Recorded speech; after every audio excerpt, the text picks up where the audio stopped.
Okay, Dr. Northrup, do you want to kick us off? Sure. Good evening, good morning.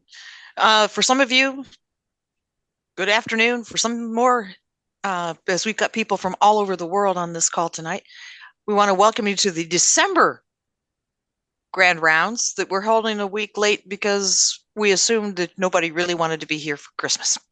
But we have a pretty interesting set of slides for you that Judy Frazier and Tom Chittister will be presenting. But as we start the new year, Happy New Year to each and every single one of you. I appreciate what you do. I appreciate your patience as we've been moving through a somewhat turbulent couple of months. With that, I'm going to toss it over to Dr. Wyrick for a few opening remarks, and then he'll give it back to Christy. And good evening, everybody. It's great to see you guys. Thank you for joining us. We're hopeful that tonight will help to answer some of the questions that we've been getting regarding the new policies on the color vision testing. And I think you'll find tonight very beneficial. And we'll look forward to answering your questions. Please ask your questions in the Q&A. We're not going to be responding to the chat function tonight. All the questions will be in the question and answer.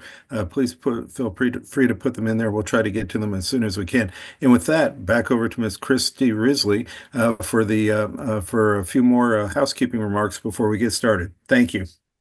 Thank you, Dr. Wyrick. Okay, next slide, please. I am Christy Risley. I am the Instructional Systems Specialist for the AME Education Division. If you haven't seen me on here before, I'm fairly new to the team.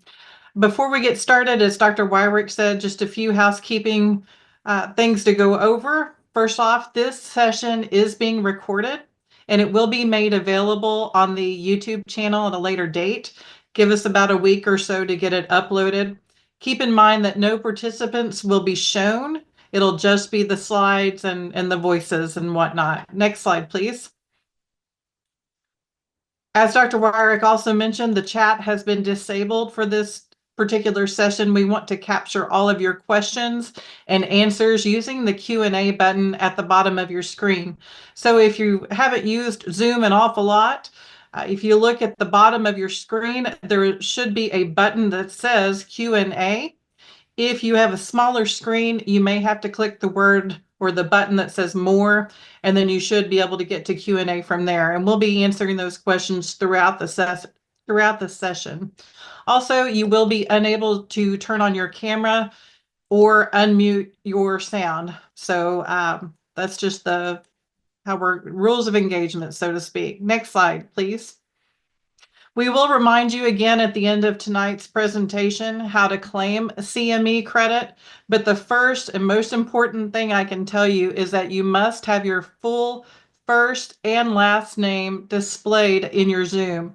And if you were in the waiting room, there was a great little video in there showing you how to do that. If you didn't get to see that in the waiting room, all you need to do is locate yourself on the Zoom screen, and in the top right-hand corner, if you'll hover on the three little dots and then right-click on it, you can rename yourself. If you can't see all the Zoom gallery with all the names, you can also click on participants, and you should be at the top of the participants. And when you go there, once you click on that button, you can again click on those three dots and then click on rename. But we must have your full first and last name in order to give you credit for the session. Keep in mind, we do have a dedicated inbox for CME requests. That is ame-distance-training@faa.gov. When you send that email to request your credit, please include your first and last name as well as your AME number. And Gary has also put that in the chat. I will remind you again at the end of the session about that email inbox. A couple of things. If you send requests for CME credit to any other inbox, it's not going to get answered. So make sure you send it to that particular address. Also, if you're joining us via the recording and you're watching this at a later date, unfortunately, our accreditation does not allow us to grant credit for watching the recording. You must attend this live. Next slide, please. For our FAA folks, also, if you'll just make sure that you have FAA in parentheses at the end of your name, that just helps us when we're doing our record keeping after the session. What else? As part of our accreditation, all of our speakers have to sign a disclosure if they have any prohibited relationships. This is the declaration for this session that none of our speakers have any prohibited relationships to disclose. Our objectives for the grand rounds this evening are on your screen. The first one is to identify the new color vision policy changes. And then we're also going to discuss color vision frequently asked questions. There have been a lot of questions that have come in from the field about how this new policy is going to go into effect, and we will discuss that towards the end. So with that, I will turn it over to Dr. Frazier. Thank you. All right, thanks, Christy. So we're just going to recap a little bit the color vision policy change. Remember, it's divided into two separate sections. The first one is the screening component. The second is testing. Screening is mostly what we're going to talk about tonight. The screening has been modernized. You test all new applicants. You can use any or all of the 3 tests. It's a one-time screen. If your pilot passes a screen, they don't have to take it again. If they've previously passed an FAA-approved test, they're grandfathered in. We'll go through that in a minute. You don't have to test them. That's the screening part. The second component is testing. This is reserved specifically for conditions or medications which may affect color vision. So as we go through an update policy, if we identify specific conditions that are known to cause color vision deficiency, there may be an auth letter that goes out to your pilot that says, send us a letter from the eye doctor, send us something else related, and send us a color vision test. So that is only if it's a testing component. It will be like any other special issuance. If you have AFib, you send us a Holter monitor and a letter from your doctor.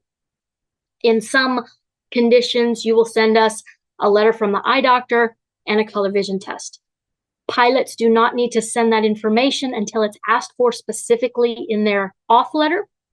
You do not need to do it for new conditions until it's listed in the AME guide. All right, this is a really busy slide. It has been updated from what is currently in the AME guide.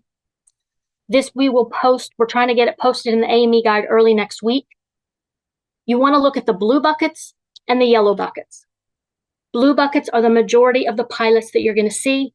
These are returning pilots.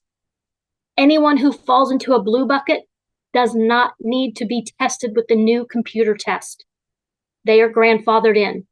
So blue buckets are clear. You don't have to retest them. So the first group is your returning pilots. If you have a returning pilot who has passed any previously approved FAA color vision test, you don't have to test them. If they've had a first or second class SOTA or a letter of evidence for color vision deficiency, you don't have to retest them. If they've had a third class SOTA or letter of evidence or has limitations 16 or 17 on the certificate and they do not want an upgrade, you do not have to test them with the new computer screening test. So all of those are your blue buckets. If you have a pilot who falls into one of the blue buckets, all you need to do in item 52 is mark pass. Just tell us that they've passed a previous test. If they have a limitation 16 or 17 on a current certificate, just reapply that limitation and issue. The second part of this is who does need to have a computer-based test.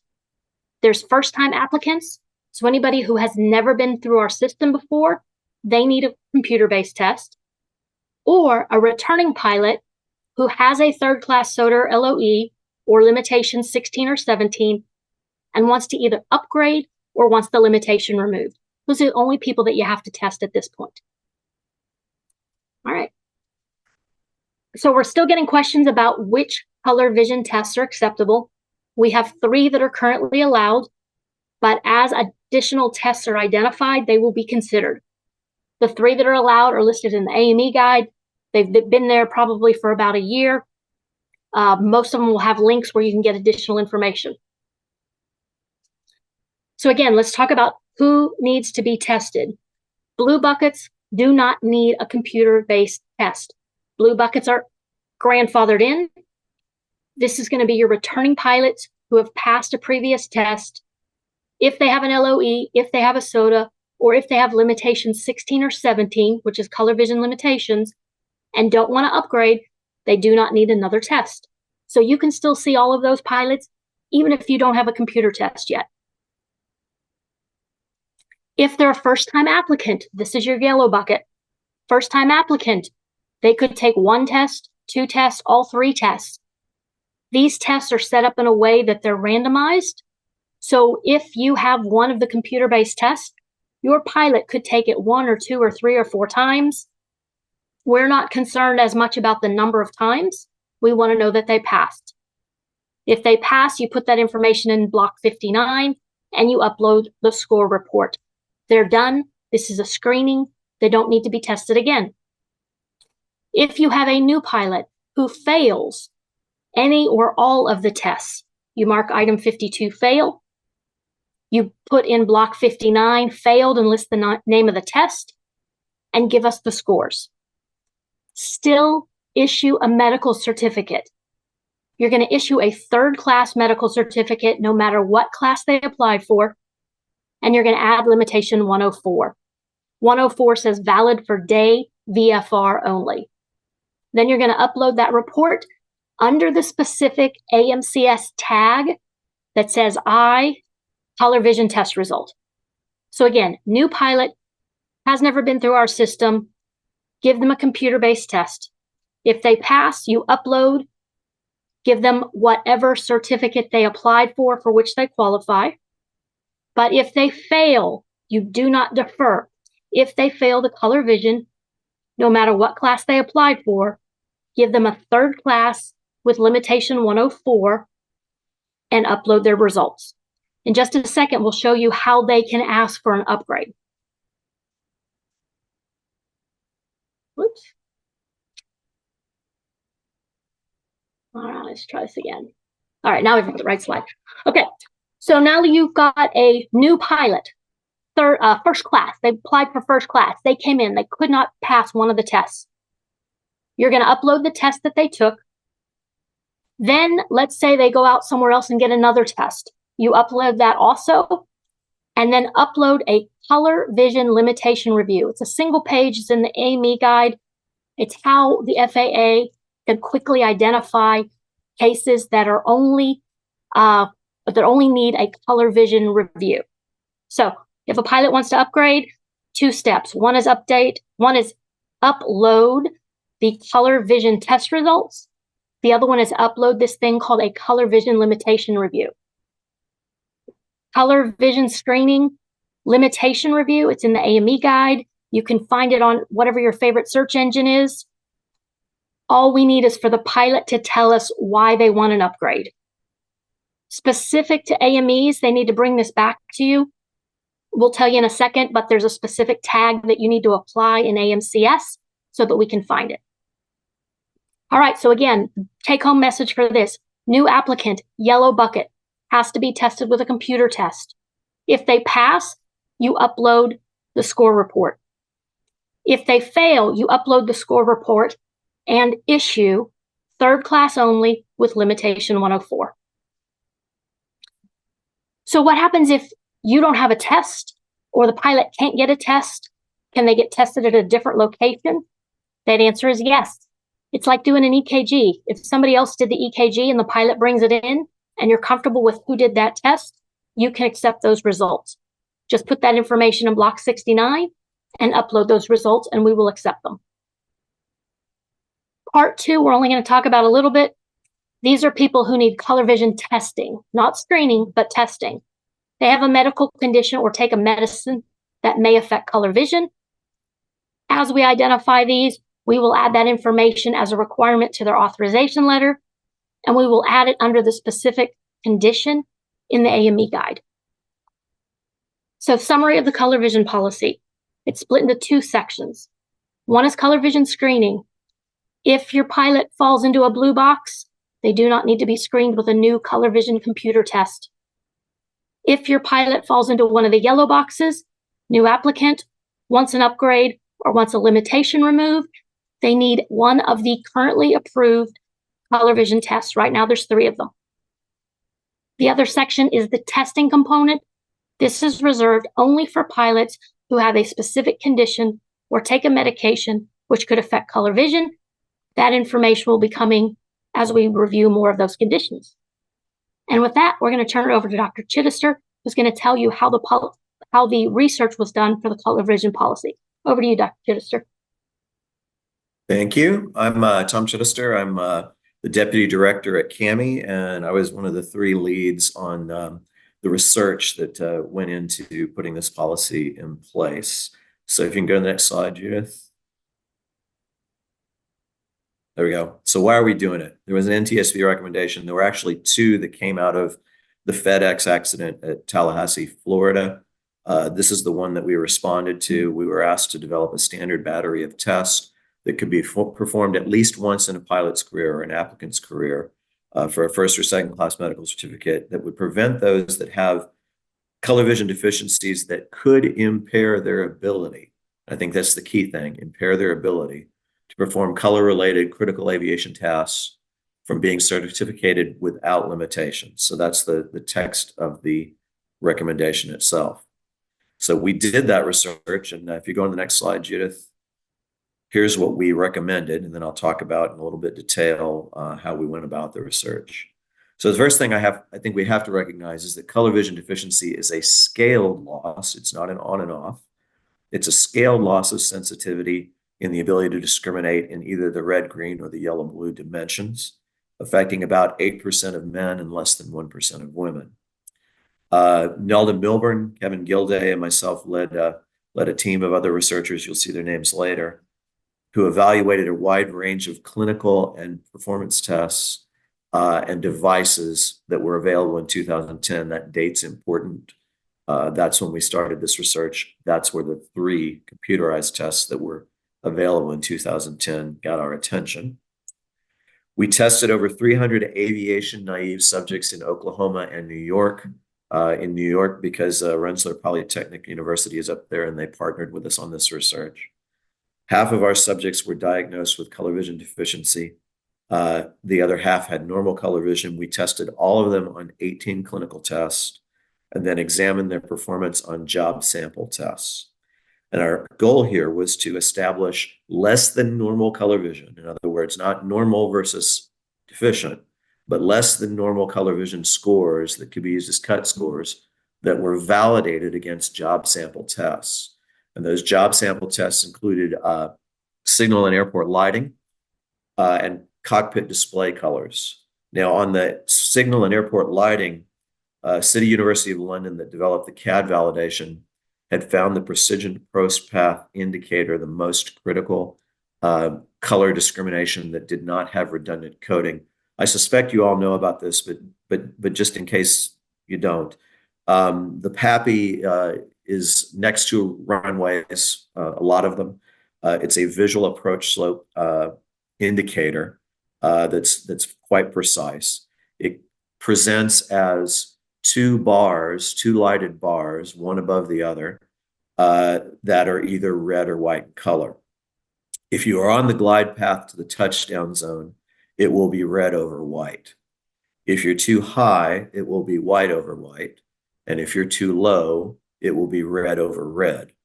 So the problem is if you have a severe red-green color deficiency, if you intercept from above, it's white over white. If you intercept it from below, it's red over red. And it's very, very difficult to tell the difference between those 2. So a person with a severe color vision deficiency can mistake the red over the red for the white over the white, continue to send, make a critical error that leads them into terrain. The NTSB thinks that's part of what happened in the Tallahassee accident. I'll tell you a little bit more about the cockpit display colors. They have become more critical over the past couple of decades. And so that has made yellow-blue discrimination important as well. Let's go to the next slide. We recommended, after doing this research, that we discontinue use discontinue our approval of some tests, and we recommended that we authorize these computerized tests. And that's what we did about a year ago. There were 7 tests, clinical tests, that had a limited number of trials, often fixed in position, that were just subject to memorization. And as a result, they lost sensitivity and specificity. It appears that many trials with randomization appears critical to reliability and validity, sensitivity and specificity, versus the Nagel anomoscope. So that's the gold standard for the red-green vision, color vision dimension. And also, if you look for CAD, for example, which is a really precise yellow-blue, you see exactly the same thing. You've got to have many trials and randomization to reliably measure that. So we found that in our own research. And then Jeff Rabin, who developed the cone contrast test, reported that non-computerized pseudoisochromatic plate tests missed 20% of persons with less than normal color vision per the anomoscope. And that's the reference to his research there. So we recommend discontinuing a set of tests. Let's go on to the next one. We recommended authorizing computer tests that measure degree of sensitivity loss. So they're taking a different approach here somewhat. They are analogous to hearing tests. How much sensitivity have I lost relative to a normal person, a person with normal color vision, a person with normal hearing, rather than simply offering a diagnosis and a categorization. So normal versus color vision deficient, protan, deutan, tritan diagnosis. CAD and the cone contrast test do that very explicitly. CAD measures it in standard normal units, which is standard deviations relative to the normal population. How far are you off on that dimension? The cone contrast test is on a logarithmic scale, so that values correspond to a percentage loss of sensitivity. And the Wagner computerized color vision test does that with a large number of randomized PIP charts. And that ends up being very highly correlated with these tests that are geared towards sensitivity loss. We also recommended limiting testing attempts if we continue to use 8 non-computerized tests that we found acceptable. So we were able to set good cut scores, document sensitivity and specificity, reliability and validity for 8 non-computerized tests. But we found some risks that I'll talk about a little bit later if we continued to use them, where you could take as many tests as you wanted to. Recommended including yellow-blue screening. And as I said, this became important with advancing color cockpit displays. There are a number of things where red, green, and yellow-blue sensitivity are important to discriminate some things that are not redundantly coded in the cockpit. And then we said we should consider additional tests, provided they do this multiple randomized trial format, provided that the manufacturer presents its evidence of reliability and validity, and that they are able to set less than normal color vision cut scores that are equivalent to those we found for CAD, contrast test, and the computerized color vision test. Let's go on to the next one, June. I'm not going to make you read this, but this is the original research that was presented at ASMA in 2015 and also at the International Symposium on Aviation Psychology in the same year. But what we did was this. We used all of those different tests. We found 8 of them where we were able to accomplish what we describe here that are not computerized. The Devorine, the Ishihara 14, 24, and 38, the Wagner HRR, the Wagner PIP-C, the Richmond HRR, and the Stereo Optical 900 or Optec 900, and then the 3 computerized tests that we've talked about. We then compared that to what I would call occupational tests, which are essentially job sample tests. And that consisted of incandescent red and white lights. So that includes what would appear on the PAPI display, incandescent version of that. Also LED, red and white lights. That would be equivalent to LEDs on the airfield or on the PAPI. The signal light gun, red, green, and white lights. and then the pilot cockpit display colors. And to do that, we selected 8 colors that were defined in the Society of Automotive Engineers report. It's ARP 4032, that is recommendations for cockpit colors. They recommended for anything that's critical information using red, white, green, blue, cyan, yellow, amber, and magenta. Unfortunately, they did not specify those in chromaticity. So we had to go out with measurement devices and see what those chromaticities were in a number of different implementations. And so we selected those and did that work. We then set pass-fail cut scores for each of the occupational tests. So remember that color vision is not normally distributed. It's a distribution that if you look at loss of sensitivity, so if loss of sensitivity goes from none at all to, let's say, 90% on the x-axis, then the distribution is very tightly packed next to the y-axis. So about 95% of people will be very closely packed to that axis if we ignore gender, and the rest will have a long tail distribution off to the right. So what we did is with one exception, for each of these job sample tests, we looked at what the 5th percentile of people with normal color vision could do. You can't set it at the 50th, you can't set it at the 100, or the 99th, because if you do that, you'll end up with very large numbers of normal folks failing the test. And presumably those 5% that have normal color vision that are failing a test, they're failing it for other reasons. They're making cognitive errors or just simple mistakes. So that's where we set those scores.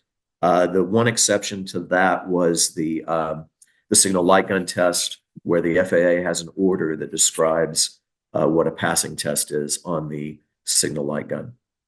So then we looked at the accumulation of those different job sample tests, and we said, what scores on these different clinical tests that we have will discriminate those who can pass the job sample tests from those who cannot. When we looked at the CAD and the contrast test, which are those tests of loss of sensitivity, we found that they separated job sample test performance really well at their published certification scores. And so, we might expect that because the CAD had been validated by City University against the PAPI, and the contrast test had been validated with the Air Force against a number of tasks there. So they worked there. And then we were able to do the same work with the computerized color vision test and each of those 8 other tests that I described there. So that's what we did. And then if we go on to the next slide, this is what we expect to happen. So the new computer tests should be easier to pass. So they should pass more people than any of the tests any valid tests that we would use that would discriminate normal from color vision deficiency. And we do so at an occupationally validated score. So the passing score for each test is validated against signal and airport lighting and cockpit display color discrimination, and is lower than the diagnostic score for normal color vision. However, people who could pass paper pseudoisochromatic plate tests through practice and memorization, and who have substantially less than normal color vision, will likely be detected and restricted by the accepted computerized tests. But while we expect to detect more people with less than normal color vision sensitivity, we expect to pass and clear a similar number to those who could pass a medical flight test for color vision, or at least validly pass a medical flight test. So we hope that we're going to clear as many people as we would have cleared through medical flight tests by using these validated occupational or validated clinical tests. So that's what we expect to happen. Let's go on and talk about the specific tests that we're going to use. So why did we choose them? Well, I've mentioned the first 3 that are in red there already. Those tests that have a limited number of trials fixed in position are subject to memorization and loss of sensitivity and specificity. Having many trials and randomization appears critical to reliability and validity. And the computerized tests become measurement of degree of sensitivity loss. And then add to that, we ultimately chose the computerized tests over the 8 non-computerized tests. And we did that to enable multiple tests without increasing risk. If we included the non-computerized tests, we found that failing a single one of those tests and then passing another doubled the risk of failing a job sample test. That is, doubled the risk of being unable to discriminate signal and surface lighting and cockpit display colors. And then the other limitation is the availability at the time that we initiated the research at AME in 2010 really was a factor. So we will have to consider for future approval additional tests that use this model of sensitivity loss with randomized trials, multiple randomized trials. And we will do that provided the manufacturer presents us with evidence of reliability and validity, along with less than normal color vision cut scores that are equivalent to what we put together for the CAD, cone contrast test, and computerized color vision test. So let's look at those tests individually. Go ahead. So the Ragnar computerized color vision test, there are the minimum scores. The way it's structured is you get a screening test. And if on that screening test, they pass 21 in the general section and 10 in the Tritan section, they will get a pass. Or if they fail that general section and they get 20 of 32 in the Protan section and 20 of 32 in the Dutan section and 10 out of 12 in the Tritan section, they will get a passing score. That's available for $9.99 lifetime license or $29.99 a month right now. And you do need to identify yourself as an AME to achieve that pricing. There's the link there, and it's also available in the AME guide. Let's look at the second one. Color assessment and diagnosis. This is the City University of London test. It is the easiest to pass. So the minimum score is a normal, we'll accept a diagnosis of normal color vision. So that this will come from the opening screening test. And that means they have a red-green threshold loss of less than 1.7 standard normal units, which is standard deviations of the population that has normal color vision. And a yellow-blue threshold of less than 1.7. Or we'll accept a red-green threshold of less than 6 with a Dutan diagnosis and less than 12 with a Protan diagnosis, and a yellow-blue threshold less than 2.4. This ends up being the easiest test to pass, the most precise, because it recognizes and has done the validation work to set different scores for Dutans and Protans. And then the third test on the next slide is the Raman cone contrast test. When we started this research back in 2010, Raman had recommended a score of 75 as a cut score. And as we initially put the policy together, that's what we called for was 75. That indicates a 2% loss of color sensitivity. I learned when we first started presenting this policy out to the AMEs back in November that the military has gone to 55, which represents a 5% loss of sensitivity. So we're gonna accept that. I went back to the original data set when we learned that, and I found that we would have additional 3% of people with color vision deficiency pass, and we would pick up no additional failures of the job sample test. So we determined that it was safe to go to 55, and so we're going to do that. So they need a score of 55 on the red, green, and blue dimensions in both eyes. That test is available for $49.95, and you do need to identify yourself as an AME for that pricing. And there is the link to do that. Sales at Innova Systems is the email to do that. So those are the options that we have right now. And with that, I will step away and give it back to you, Judith. Super. Thanks, Dr. Chittister. All right, so what we're going to do now is go over some color vision FAQs. And a huge shout out to all of the program analysts, anybody answering the phones, and the SPA analysts who've been taking phone calls from AME since we launched this program. What you're going to see tonight is some of the higher volume questions that we received, and hopefully it'll give you some answers that you need. So the first color vision question is, do I test all pilots with a new computer test as of January 1st? From what we talked about earlier, I hope you know that that answer is no. You only need to test anybody who falls into the yellow box.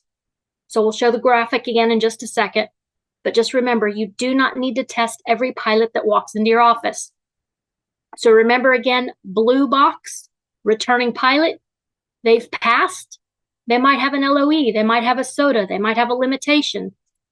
Remember the sentence. Whatever they walk into your office with, if they don't do a new computer test, is what they walk out with. So if they've already had a certificate, give them the same certificate. If they want to upgrade, if they're a first-time applicant, that's when you need to do a new computer-based test. So are additional computer-based tests being considered? Yes, Dr. Chittister already talked about that. The tests, as they're submitted, are being reviewed. As we look at the data, if we can accept them, we will. They'll be added to the AME guide as an acceptable test. Uploading results. AME is asked, do you have to print off the score report and upload a printed copy? You need to upload a printed copy or picture of the score report. So DIWS, AMCS does have the ability to upload a picture, and that's fine. We ask that you put the score results in block 59, but really what we want to see is the picture or the upload of the actual test results, because it has a lot more information on it for us. These are the types of files that can be uploaded into AMCS. Remember that pictures can be very large files. One of the really important things for this program is when you upload documents into AMCS, make sure you use the correct tag. So the color vision test results need to be uploaded under I, color vision test results. The next question was about the Wagner. The Wagner system has multiple different versions. The one called Adult Diagnostic is the same test as the FAA color vision test. Same test, same scores. The difference is on the FAA color vision test, they added a box that says pass or fail. That was pass or fail based on FAA guidelines. So if you do the adult diagnostic or if you do the FAA color vision test, if you have a Wagner device, either one is fine. FAA color vision test is easier because it gives the actual scores and it will tell you pass or fail. Again, the 3 current acceptable tests are listed on your screen. Dr. Chittister went over them in detail. As new tests are added, we will add those to the AME guide. So we've talked about this already. Are additional computer-based tests being considered? That answer is yes. We also had questions from multiple AMEs about specifically pilots who were in the military and they had color vision testing while in the military. Could we accept those results? That answer is yes. We can, remember, this is a screening test. This is a once in your life screening test to see if you have color deficiency that is severe enough that it could cause an aviation safety problem. So we only need a one-time screening test. If you had it last year, 2 years ago, 5 years ago, that's fine. It does need to be one of the 3 acceptable computer tests. You do want to make sure that the test result that is brought to you by a pilot is really their test result. So there is not, a lot of times you'll see our letters and it'll say, send us this report that's, no more than 90 days old. That doesn't apply for computer color vision screening. All right, the other question that we got when we first started this was, if you as an AME, if you don't have a computer-based test, should you just stop seeing new pilots? We are really glad for all the work that you do as an AME. We know that is a difficult job.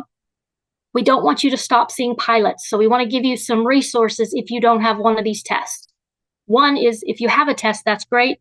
If you don't have a test, you can still issue, no matter what they apply for, you can issue a 3rd class medical with limitation 104 if they're otherwise qualified. Then tell the individual, I don't have this test, but we want to give you a certificate. Here's a third class with limit 104 right now.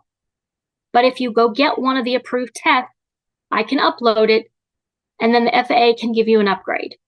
So we do want you to still see pilots. If you do not have a color vision test, one of the 3 computer color vision tests, there are other options. So those other options, how do you upgrade?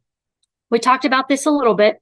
This is a specific page in the AME guide. You can find it on your favorite browser. This is the color vision limitation review. The top of the page just gives the instructions to you as the AME. The bottom of the page, the pilot needs to check which box they fall into, sign it, and date it.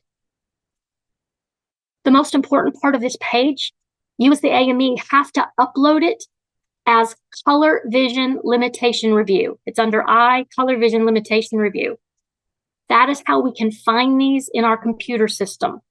So if you do not use that tag when you upload this document, it will go through the regular process of our system. If your pilot wants an upgrade, if they fall into one of these boxes, my AME didn't have a test, but now I have a test and I've passed, or I had a SOTA or a letter of evidence and I want to upgrade. If you have this page that's been signed by the pilot and you upload it as I, color vision limitation review, on our end, we pull a report every Monday. And on Monday, we look at every case that had color vision questions or upgrades only. Again, these are just the options that the pilot will tell you what they're trying to do. What happens next? So when you upload both the score report and the color vision limitation review document, that puts a flag in our system. Every Monday we run this report, and then we have docs who are looking specifically at the color vision upgrade requests. We try and do them within a day or two. Again, you have to upload it under the color vision limitation review, or it will go into the normal sequence of case review. One question I think we got earlier today, what if the pilot has this color vision limitation request and they also have AFib? Can I put the color vision test and then get them seen fast-tracked for AFib? And that answer is no. The Monday report is only for the color vision. We will make the note about the color vision, and then it'll go into the regular process for the AFib. Next one, can a pilot still get an OCVT if they fail a test and they want a first or second class? So as of January 1st, OCVTs are only granted by exception. Remember, your pilot can take one or all of the computer-based tests. If they pass any of those, they're done. They don't need an OCVT. They don't need an MFT. They are approved for color vision for any class. So if they do have a current limitation, if the pilot has a current limitation or restriction on their certificate, you can continue to fly. That pilot can continue to fly with the same color vision restriction as is. If they want it removed, that puts them in a yellow bucket. They take a computer-based test. If they passed, we can remove the limitation. You will notice right now in AMCS, limitations 16 and 17 have been turned off while we turned on 104. 16 and 17 will be on again. That should be in just the next couple of weeks. So we do have a little bit of a transition period, but remember the opening sentence. Whatever color vision, whatever certificate your pilot had when prior to January 1st is what they should leave your office with after January 1st, unless they took a new computer-based test. So the other question, pilots were concerned they would be given a more restrictive certificate with this new policy. Again, whatever you had on your certificate before January 1st, limitation, letter of evidence, or SOTA, is the same thing that pilot should walk out of your office with, unless they decided to take a new color vision test. Again, some AMEs will not have these tests yet, but maybe one of the optometrists or an ophthalmologist in the community has one, or another AME. If that pilot brings you one of the 3 computer test results, and you're confident, just like an EKG, that that test belongs to that pilot, you can upload it and you can act on it.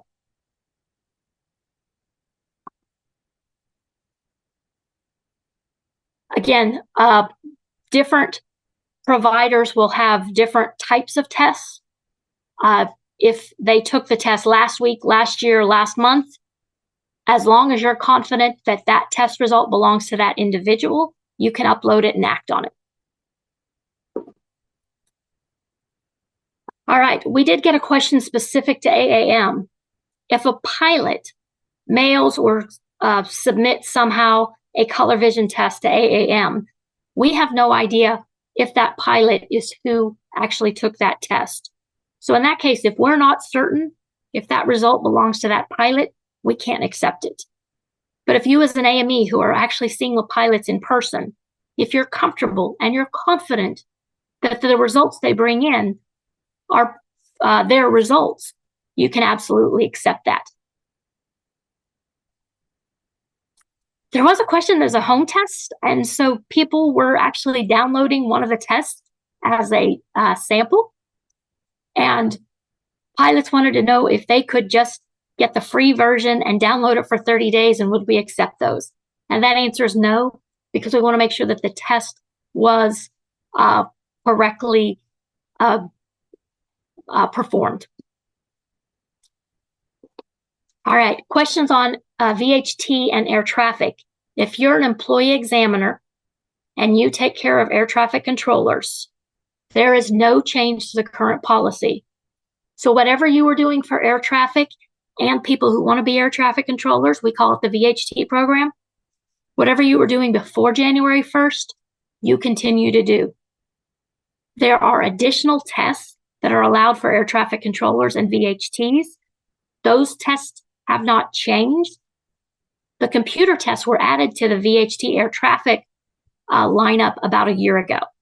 But important take home, at this time, there's no change to VHT or air traffic.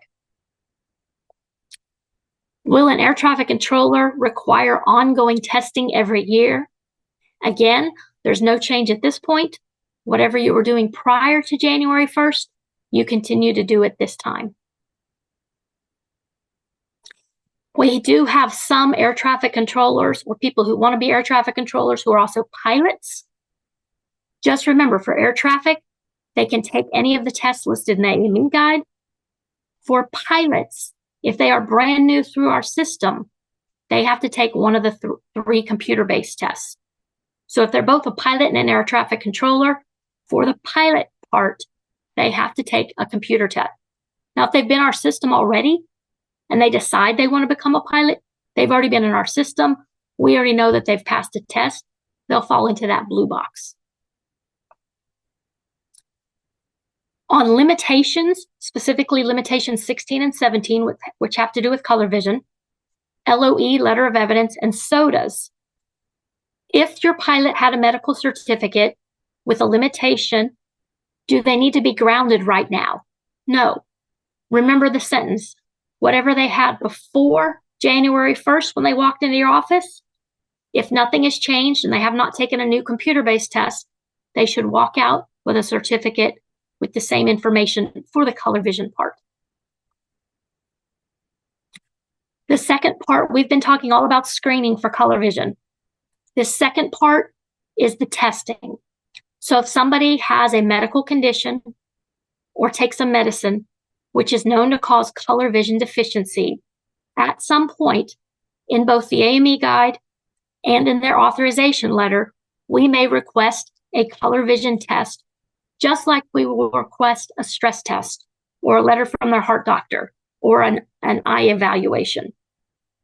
So as we are reviewing these conditions, we will add the information requiring a color vision test to the AME guide, and then when appropriate, to specific authorization letters. If your pilot is required to get a color vision test because of a condition or a medicine, it does need to be one of the 3 computer-based tests. But again, until it hits the AME guide or until it hits your pilot's authorization letter, You don't have to worry about the color vision testing component. Right now, we're focusing on the color vision screening.